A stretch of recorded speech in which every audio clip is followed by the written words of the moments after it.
Hi everyone, good evening. Evening.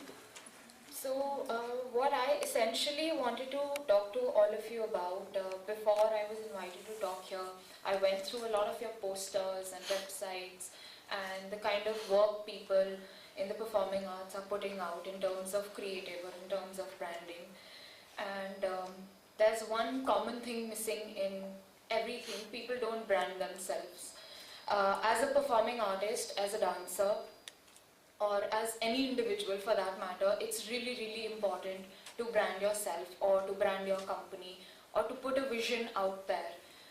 If you're a dancer, you need to first of all realize what's your USP, what makes you stand out from other dancers. If you're a collective of people who are performing together, what is it that makes you stand out, and that becomes your brand.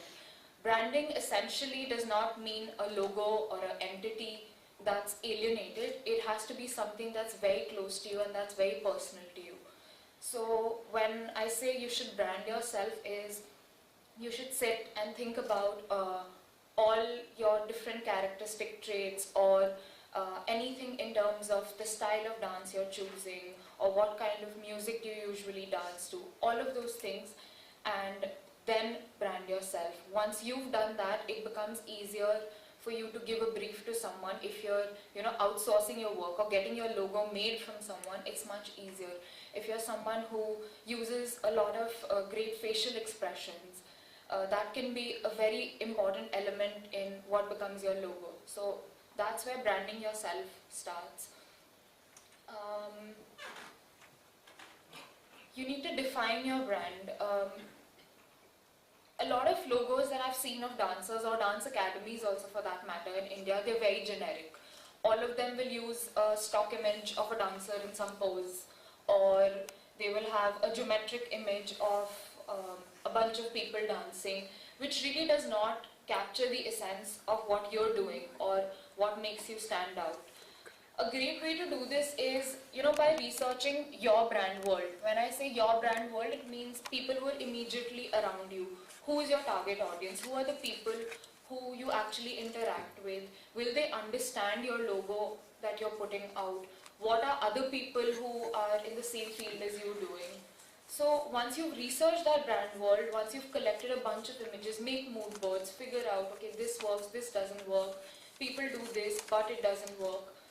So right now in the performing arts in India, everything is very generic. You cannot differentiate one dancer's logo from another dancer's logo, one website from another website, and that's the key problem. So once you've defined your brand very clearly, once you've figured out what your USP is, it becomes much easier for you to get your work done.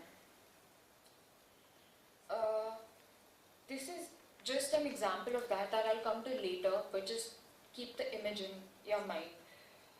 It's a really simple logo. It's just a G. That's really flowy. And the minute you see it, a very feminine sort of feel comes to your mind. I'll tell you more about this later. So the issue that comes in branding and marketing essentially is that people say it's too expensive. It's not something worth investing in. It's something that is an add-on cost, which is fine. You don't necessarily have to get your branding done. You can think outside the box, find ways to do it yourself, find ways to create a brand without having to hire a professional for it. Crowdsourcing, sorry, I think I missed one slide. Yeah, sorry. I'll come back to step 4 after this. Crowdsourcing is a great way to do this. If you go online, there are a bunch of websites like Design Crowd, Squarespace, Logo Creator, Wix. I'll give you a list of these names later that you can go on to. They have logo generators. So Squarespace is actually one of my favorites. If you go on, you just type your company name. It gives you a bunch of symbol options and type options that you can just play with and make a logo for yourself. It's at least something. At least you have an identity. At least you have a logo. It's better than not having one. A lot of people don't have a logo, and what happens is in one performance their name will be in one font, in another performance their name will be in a completely different font. So people have no recollection, there's no recall value. You may have done 50 performances, but all 50 posters have a completely different visual language. So people will not relate to it, people will not remember it. If you have a really powerful logo, if you have a really powerful set visual language, even if you do 5 shows, those 5 posters people will remember. These are things that people see. Social media is so big today. Anything you put on Facebook, even a cover photo saying that, okay, I'm performing here today, please come for my event. And over 1 year, you go back and you look at all your collaterals, you'll be like, is this the same person doing these events? That should not happen. When people look at a poster, your visual language should be that strong that people know, okay, I know this is the person performing. So that's really important. You can crowdsource for other stuff as well. So how crowdsourcing works is, you go on, say, a design crowd, which is a really popular crowdsourcing website for design work. You post a brief and you post your budget. It can be anything, like from an absolutely minimal budget to a really high budget. You say that this is my budget, this is my brief, and people sending their designs to you. And then you can pick and choose from those designs. So that's how crowdsourcing works, and it's a great way for anyone who's working on low budgets. You can get flyers, posters, websites, logos, all sorts of stuff done. And you don't need to hire a designer. Another great way to get low budget stuff done is outsource your work to college students. There are tons of design schools, and students who are in college are always looking for ways to showcase their work. So it's a good kind of collaboration barter deal, which is where I come to my step 4. So collaborating with people is a great way to get design work done. You don't necessarily have to go to a professional. If you've done your step 1 and 2 right, if you figured out what exactly you want out of your brand, and if you have a clear vision of how you want it to look, then giving briefs even to people who are not professionals becomes easy. You can get your work done from people who are in college. Collaborating is also important on another level, which is working with fellow dancers acts as a great marketing tool. There are a whole series of videos on YouTube you'll see of musicians, dancers, artists doing 101 classes. So you do a Kathak 101, you post a 1-minute video every day of some technique that you know really well. Your audience automatically becomes way wider than it was. People learn from this stuff all the time. You can collaborate with other artists and do these things. And all of it is a part of branding. You don't just brand by the way your website looks or the way your poster looks. This all becomes a really important part of it. It becomes part of your brand. I actually want to show you a video here, so I'm going to go out of my presentation. Hi, I'm Mike, founder of DollarShaveClub.com. What is DollarShaveClub.com? Well, for $1 a month, we send high-quality razors right to your door. Yeah, $1. Are the blades any good? No. Our blades are great. Each razor has stainless steel blades, an aloe vera lubricating strip, and a pivot head. It's so gentle a toddler could use it. And do you like spending $20 a month on brand name razors? 19 go to Roger Federer. I'm good at tennis. And do you think your razor needs a vibrating handle, a flashlight, a back scratcher, and 10 blades? Your handsome-ass grandfather had 1 blade and polio. Looking good, Papa! Stop paying for shave tech you don't need. And stop forgetting to buy your blades every month. Alejandro and I are going to ship them right to you.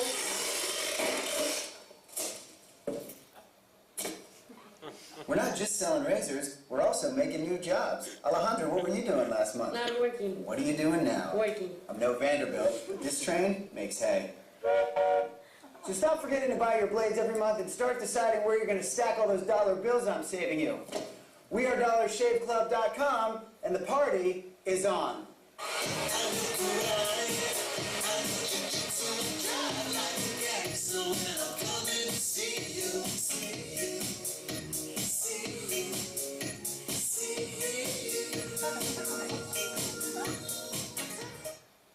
So this was actually one of the biggest campaigns last year. And it's a really low budget campaign. It's shot in a basement with like 3 people and their existing equipment. And it went viral. These guys are doing so well now. So this is how they've branded themselves. They wanted to be a fun company that's approachable to people. So it's up to you how you brand yourself with even with really low budget resources. Why I give you the idea of the 101 tutorials on YouTube is because it becomes like this. It goes viral, people talk about it. It's a great way to connect with newer audiences, use new techniques. And I have to go full screen again and I don't know. Sorry.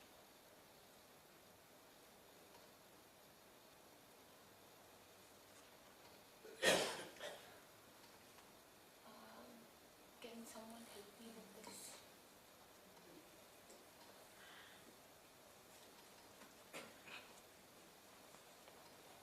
Okay, got it. Thank you. Sorry.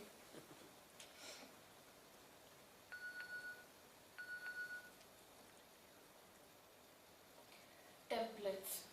Templates in general, and me being a graphic designer, it hurts me to say this, but templates in general have a really bad reputation. Anyone says, oh, template use kiya hai, bura hoga. It's not necessary. There are a bunch of websites now with great templates, especially for other websites. If you look at a Wix, or you look at, again, Squarespace, you look at Theme Forest, you look at WordPress, they have beautiful templates for websites that are really, really cheap. Another reason why I suggest people who have lower budgets to use templates for their websites are because if you hire a web designer, it comes with maintenance.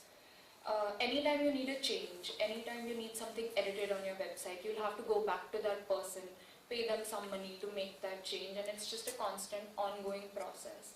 So it's better with people in fields where there's always stuff to update and your website needs to be dynamic.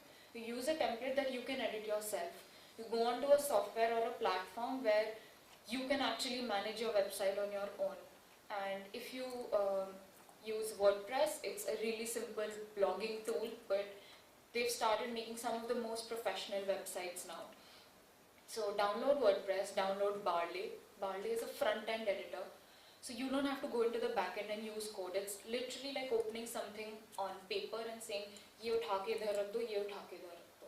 Barley allows you to do that. So you can make great websites using WordPress now. And same with templates, even for posters or flyers or invites that you have to give out. I would recommend hire a good designer, get templates made. Don't get a design made, get a template made, invest in it once. Get a template made for all your collaterals, for what everything you give out looks like. So I'm a dancer, this is my visual language, this is what all my posters have to look like. You can keep replacing photographs in it, keep replacing the text in it, but at least it's a set template. It gives out one unified, clear message. So this is why templates help. I can't zoom into this. Sorry, it's a visual example. See, like this is a template design, and Royal Academy of Dance uses this. If you look at their brochures for the last 6 years, it's the same design. All they do is change text and change photographs. But just because it's a great design, they can afford to do that. Same was with this. Again, it's a template. So what Motion Theatre did was they picked up all of their dancers, their photographs, and just geometric outlines around them with this text. So they've done a series of over 100 dancers in the same template. So they got one design made and they've been using it for forever. Again.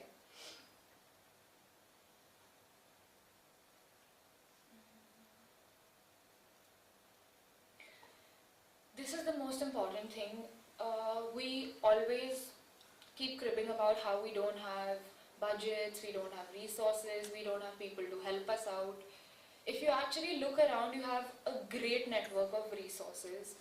You'll have to start connecting with people, start talking to people, and get work out of them. If you are at an academy where there are about, say, 100 of you, you can do very interesting classical dance flash mobs. I have no idea why people aren't doing them yet. It's a very great branding tool. Speak to I have a list of printers with me. I'm going to give those to you. Please use those printers. They are all local printers. They don't have big setups. They have really tiny shops that you will get scared of getting into, but once you do, They do beautiful print work. Explore different techniques. Everything does not have to be a digital print. Digital prints for a tiny A4 sheet of paper, if you go to a Nehru place and get it printed, they'll charge you 25 bucks for it. You don't need to pay that much. Get a nice single color design made. Go to a screen printer, pay 40 paisa for it. So it's about how you use your resources. Cut costs in places where you can. I recommend most people to do black and white prints and to not do full bleed prints. The minute you have a poster that is a full bleed print from top to bottom, nobody can use that paper after that. It dies. Recycling that paper is a pain. It's horrid for the environment. Try using smaller images. Try having cleaner designs, simpler designs. The minute you do a print on a glossy paper, again, impossible to recycle that paper. Use matte paper as much as you can. Other resources which are free, of course, to all of us is social media. It's a great way to network. It's a great way to brand. Get on LinkedIn, put your logo there. Get on Facebook. Be really, really active on social media. And by the end of it, you have to be consistent. That's the core to good branding and good design. If you've stuck on one design, if that's your visual identity, stick to it all the way through. Don't have a black and white poster that's really clean and minimal and then have a really crazy psychedelic flyer. They won't make sense to people. So yeah, that's about it. Thank you. Anyone who wants that list of printers, I have it. So. Does anyone have questions? Kuhu, actually, I have a question. Sure. I wanted to. Oh, sorry. Someone had a question over there. Not really a question, but a comment. Sure. One thing that you can add, which really works in today's enabled age, is to copy shamelessly what looks good to you. There's a whole dynamic here. Let me explain. As a person, you are expressing yourself. That's the career that you folks have chosen. And if there is a vibe that you're getting in a particular poster style or a particular, depiction of anything, is made for you. Copy paste. जब आप बहुत बड़े बन जाना तो change कर लेना. लेकिन the thing is, what she's saying is absolutely perfectly correct. It allows you to get on with something that vibes with you, and something which is inexpensive and is done quickly. Sorry, can I modify your statement just a little bit? Intelligently, I added intelligently. No, as far as creating original content goes, I think we stopped doing that some 50 years back. Everything today is an improved version of something or the other. But since you are all creative people as well, I'm sure you can look at something, add your own aspect and perspective to it, add your own personality to it, and then use it. We all use reference images. Nobody is a genius. Nothing comes like truly from within and I have come up with this. That doesn't happen. You use reference images. They're there for a reason. But don't pick it up and just put an image and say, I did this. Don't do that. Modify it, use it as a reference, but make sure it stays a reference and doesn't become the design itself.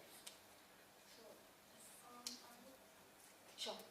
Ma'am, as far as branding for artists go, especially classical dancers and musicians, if you're starting very young and you want to build a brand, and you're saying that you should use a particular logo or image to actually brand yourself. So, but you also develop as an artist, age-wise and otherwise as well. Completely. So, how do you go about Brands changing? evolve. Every brand today is dynamic. Every brand over the years has evolved. Look at an Apple when their first logo is an apple, a full apple in rainbow colors. And look at the logo now.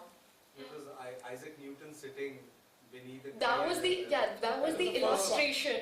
That was first the illustration that they registered. But the one they started using on computers, was the first. the first one was the apple with striped rainbows.